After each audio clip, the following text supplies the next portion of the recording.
On your other property now, which is similar habitats, that now you've got mature trees or more mature trees, relatively flat. Topo lines are really far apart here, but unless I'm wrong, pretty much all I see is a few food plots and recently planted pines. I see no production ag very close to your property. Is that correct?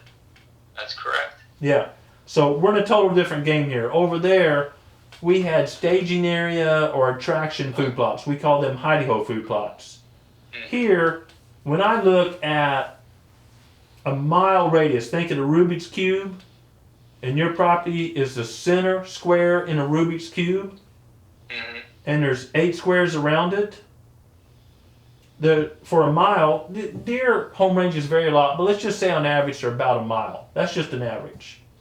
Okay. There's no good food except I do see some openings that I assume are food plots. There's a lot of hunting in that part of the world. I know this part of the world really well.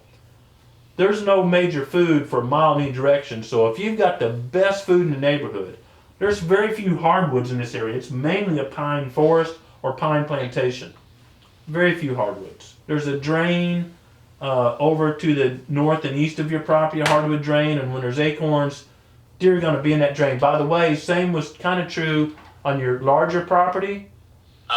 If there's oaks and those hardwood runners, when they have acorns, hunt nowhere but those hardwood runners, because they're going to be feeding in there. And there's enough hardwood runners that you can get the wind right where your scent's blowing out over a pine plantation and catch deer traveling through the hardwood runners.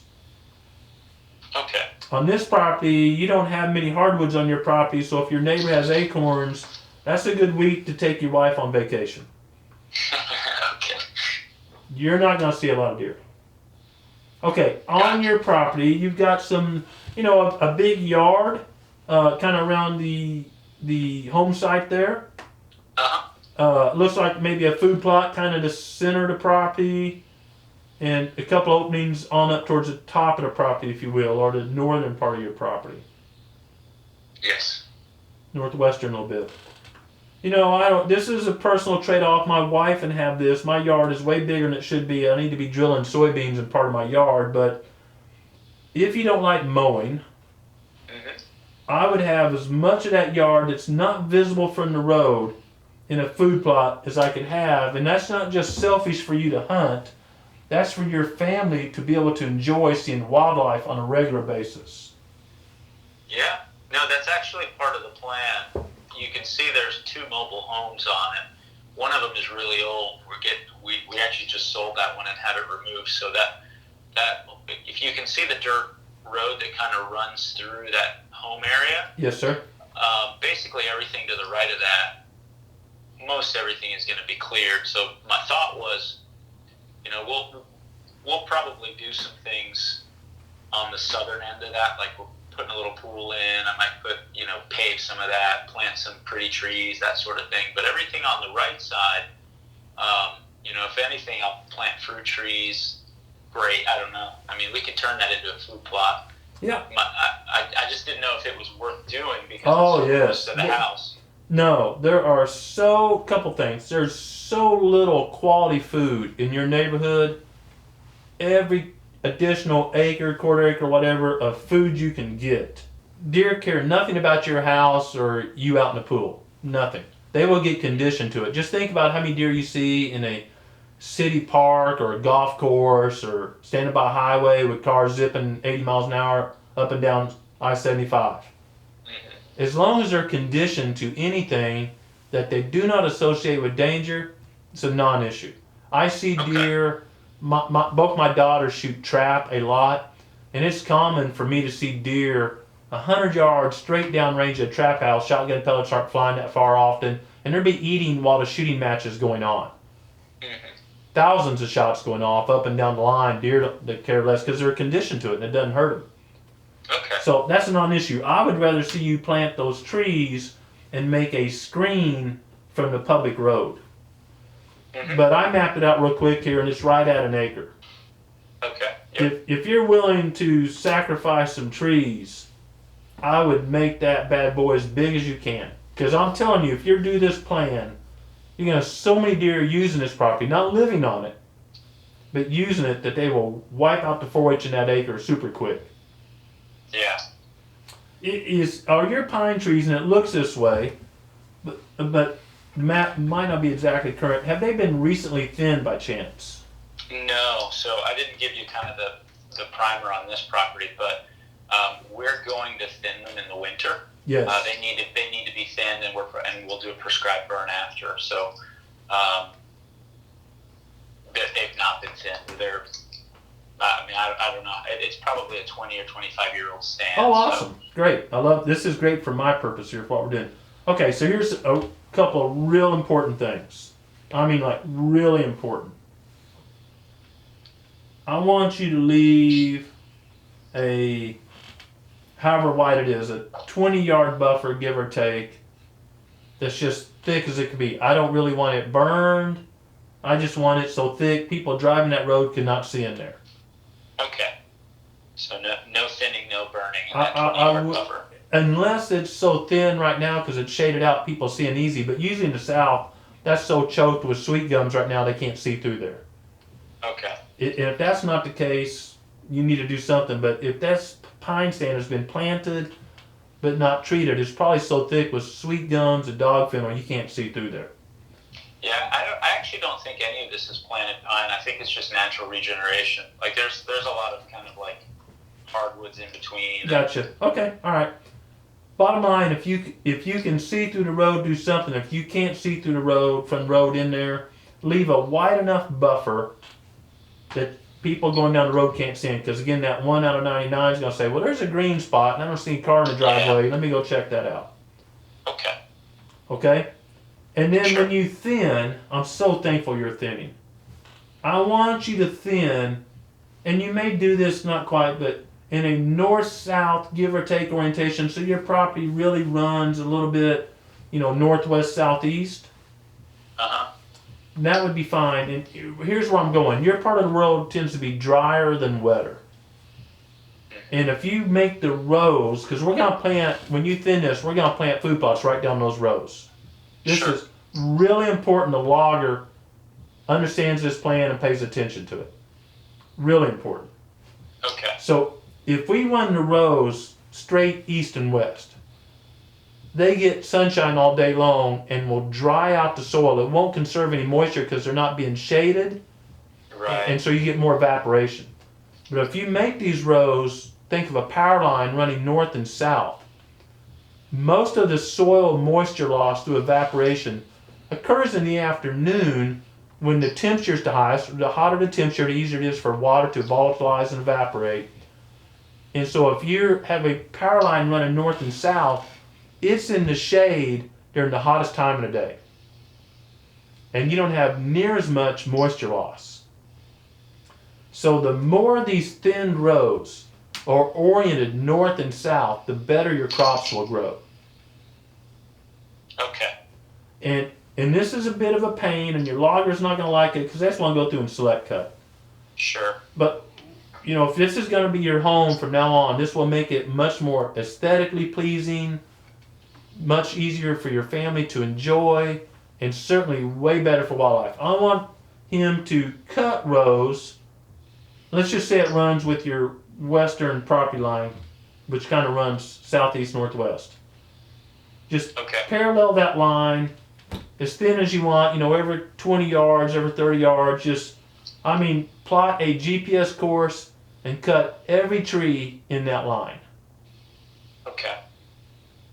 Hardwood. So I know if it's a major white oak and you don't have many white oaks in your property, go around it, obviously. Yeah. But if it's a sweet gum, if it's a 8-inch pine, if it's a 20-inch pine, whatever, cut it. Okay. And then how wide should that be, each of those rows? Well, in my world, this is not the logger's world. In my world, those are 20 yards wide. Okay. 30 at the most. What's the logger going to want to do? He's going to want to cut the best and leave the rest. Yeah. I promise that. Well, I want him to do the opposite. I want him to leave the better trees so that we can harvest them in 15 years. Yes. What I'd like for you to do is remove, if you make it 30 yards wide, then you can skip further between rows. See what I'm saying? Yeah, You I can gotcha. you can work. I don't want any narrower than 20. 15 is absolute narrow, so you get enough sunlight in there during the day. Okay. So ideally, your row is when the afternoon's starting to heat up, the shade almost covers the far side. So if you're 50 yards wide, you're still getting that hot afternoon sun on the eastern part of the row. But it's got to be at least 20 yards wide to get sunlight. So Oh, I've seen normal. 20 to 30. No, I've seen. I have planted a lot not far from you over at Hawkinsville, Georgia. I did a big project, and we just used, in that case, it was planted pines, and a logger just harvested every fifth row of pines. So Okay. in just one row of pines, which would be roughly 15 feet, they're planted every 7.5 feet, so roughly 15 feet wide. We drilled right down, after the pines were out, we let the stumps rot for a year. We drilled right down the middle and grew very successful food plots. Okay. So the plan is, I want him cutting as straight as he can, lines, either following that western property line or even on a true north and south. Okay. And if there's a premium tree, you just go around that one premium tree. Just leave enough room to get the tractor around it. Okay. Everything else, burning, if there's a bunch of understory sweet gums, rest assured understory sweet gums are going to come up if you cut this. That's just part of being in the South. Yeah. You're going to need in a year or two to do a herbicide application, and the main herbicide should be a Mazapir. Generic formulations are like Chopper, as in helicopter, Gen 2, Generation 2, blah, blah, blah. That's the best herbicide to control sweet gums, and it's very friendly to most of the native plants that would want to come up, native vegetation plants, native forest plants. Okay, and you're going to need to count on doing this herbicide application in a couple years, or it will be a sweet gum jungle. Okay. And now, let's just say, is that something I'd have to do once a year? Or no, you're years? gonna do it, and then you're probably never gonna do it again. Okay. You're gonna treat it once, then you're gonna follow up every 3 years with prescribed fire. Now listen to this magic here. Let's say you've got a 20-yard row, and then you skip 50 yards. I'm being facetious here. Then another 20-yard row. The wider the row, the further you skip in between. So now you've got food cover, food cover, food cover all through your property. The deer within a mile of your property are going to love you. The other thing is, you've got these green plots, these food plots, every 20, 50 rows for as long as your property is, more or less. You're going to leave a border on each side just like we did the road, so people aren't seeing in. Mm-hmm. You yourself can do prescribed fire. You light a narrow block on, let it burn down, go light the next narrow block, let it burn down, light the next narrow block, let it burn down. You can burn your property on any rotation you want, anytime you want, very safely. Okay. And when you burn, of course, you get young vegetation coming up, that attracts more deer and turkey. From a deer point of view, everyone says, oh man, that's hard to hunt. They can be in cover within a bound or two. It's just the opposite. It's always perspective that matters. So what happens is, because deer are so close to cover, just like the hidey-ho food plots we developed on your other property, they're very calm. Very calm. And these rows we're making, these open rows, in a normal pine stand in the South, the wind swirls. Right? It just can't get going one direction. It hits a big tree, it bounces left, it bounces right, whatever. In this situation, there's openings, just like a power line or highway. I'm sure you've been downtown Atlanta, and the wind's blowing. It doesn't matter which way it's blowing, it's going to channel right between those tall buildings. Right. And a 10-mile-an-hour wind, when it channels through those buildings, feels like a 30-mile-an-hour wind or something. Mm-hmm. That's exactly what's going to happen here, but not quite to the scale because, these aren't as tall as a skyscraper downtown. But it channelizes the wind, so even though it's a little swirly, the wind direction is constant on your property. And you told me you're going to start off, probably because you're relatively new to hunting, probably using a firearm. This is so incredible. You will never be bored hunting, you and your family. I'm going to tell you how to hunt this. This is one of my favorite styles to hunt, period. You're going to start, let's just say at your house. And you get in the property a little bit so people can't see off the road. and you just ease down. You're far enough in that you've got the screen or buffer around the outside edge, and you look down a row. You don't see any deer, any turkey, whatever season is, and you just ease up till the next row opens up. You just walk real quietly, maybe another 50 yards, whatever, or 30 yards, whatever it is. Look up that row. You're stalking and spotting, and then you see a critter. Their head's down, they're eating, or it's turkey strutting up there. And just say, gosh, it's out of your range, or whatever it is, and it's up there 150 yards or 200 yards or whatever. You get in the adjoining row on the downwind side, walk perfectly silently right up the edge of your food plot in that row, get to about the right distance, stalk right through, and you don't have to get too close, obviously, with the gun. You'll be able to bow hunt this way really easy, and right there you are. And the critter never knows you're in the world. This is the most productive habitat pine forest can be. That still grows great pines. Now, from the monetary side, the pine side, pine trees are always competing for moisture and sunlight and nutrients. You're fertilizing your food plots, benefiting the pine trees. The ones on the edge are now getting, the reason we thin is to give pines more room to grow and express their potential. All the pines on the edge are getting full day sunlight or a lot of day sunlight now. Actually growing bigger and making more wood than more trees that are crowded. You're not giving up revenue from pines. Okay. But so ideally, these rows are 20 yards wide, and how big is the space between rows? I'm fine with 50 yards. I usually make the space between rows about double what the food plot size is. Okay.